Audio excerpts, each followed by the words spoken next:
Ever sit down to journal and nothing? Today I'll be making a couple of cozy junk journal spreads. So if you're looking for some junk journal inspo, grab your journal, sit back, and relax.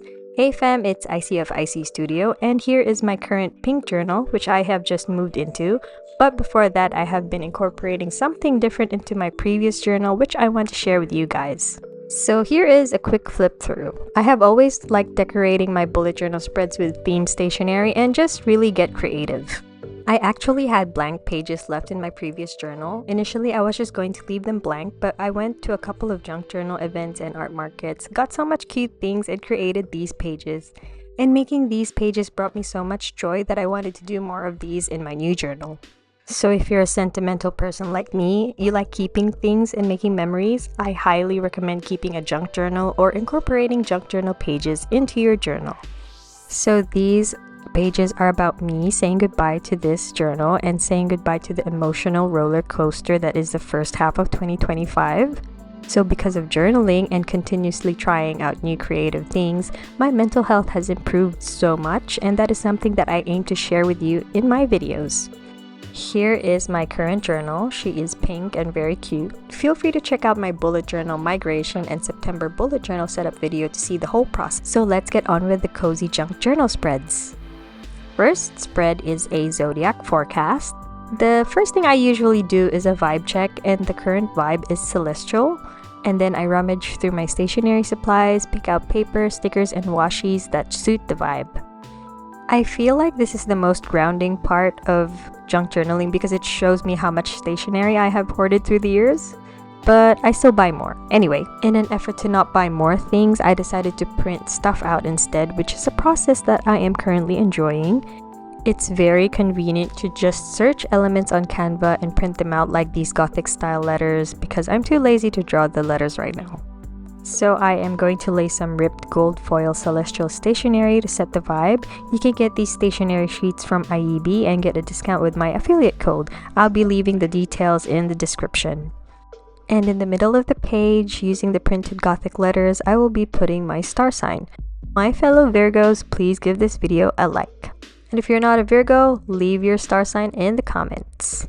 So anyway, on the top left and bottom right corners, I will put the page title on top of bits of purple stationery for a pop of color. So this page is actually inspired by a post by the Pulp Girls on Instagram. I felt that this post resonated with me so much, and what resonated with me the most was the quote that says, "There is no limit to fresh starts," because girl, I feel like I almost always am starting at square one. So this quote was very reassuring because it's a reminder that it's okay to start again and again. So for the quotes and affirmations, I use my vintage alphabet stamps to make them stand out. I don't really do affirmations. I lean towards making humorous things out of my mental health issues. I'm weird, I know. And now for my favorite part, decorating the page. I think I am a maximalist because I feel compelled to fill in spaces with things, so this is where the stickers and washi tape collection comes in. But just letting you know, if you are a junk journal beginner, you don't need to buy stationery to start. You can use and repurpose things you can find in your house like magazines, paper wrappings, scrap paper. Junk journaling is about having the spontaneity and freedom to put stuff together on a page. So go nuts and have fun. But also, as you can see, stationery brings me so much joy, and collecting them is an addiction, so I will enable that too.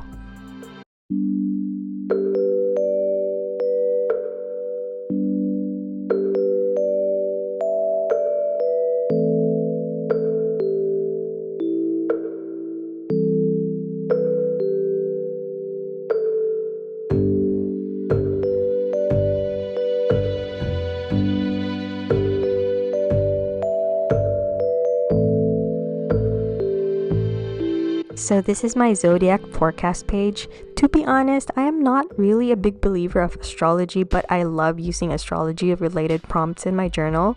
These give me a chance to reflect and do some introspection, which I will be writing on the blank spaces on this spread. I'd love to know if you're an astrology believer or not. Let me know in the comments. So up next is another junk journal page that was super fun to do, and I think it is very cozy and cute.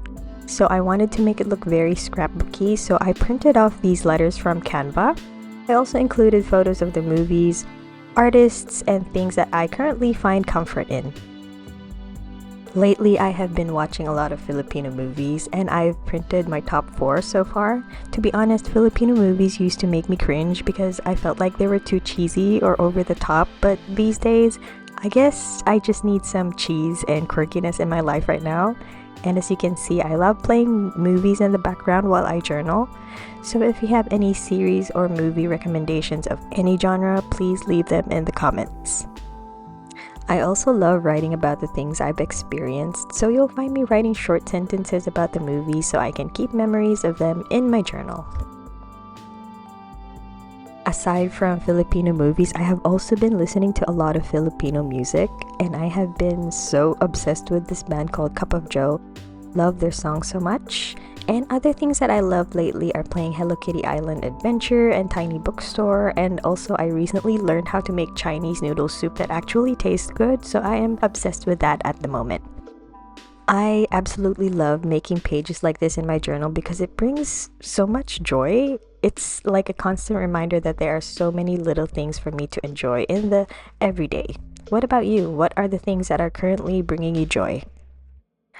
These 2 junk journal pages are actually set up after my September monthly and weekly spreads. I guess you can also call them memory pages, but I like to think of them as junk journal pages mainly because they are spontaneous and they are not exactly the same theme as my September pages. I set up my bullet journal on a monthly basis, so I usually have a theme and a set number of pages for the monthly and weekly spreads. I often feel restricted by the amount of pages I need per month that I don't really have space for junk journaling. There are also a lot of times where I've already set up my journal for the month and then I spontaneously think of a spread which I either save for next month, but then the next month comes and then the idea no longer feels relevant. But then again, keeping a journal is an individual and unique journey, and the way we use it changes with time. There is no single correct way to use a journal. So those are my junk journal spreads. I hope you got some ideas and insight from this video. And if you've made it this far, leave a pink emoji in the comments. Thank you so much for watching, and I will see you guys in the next video.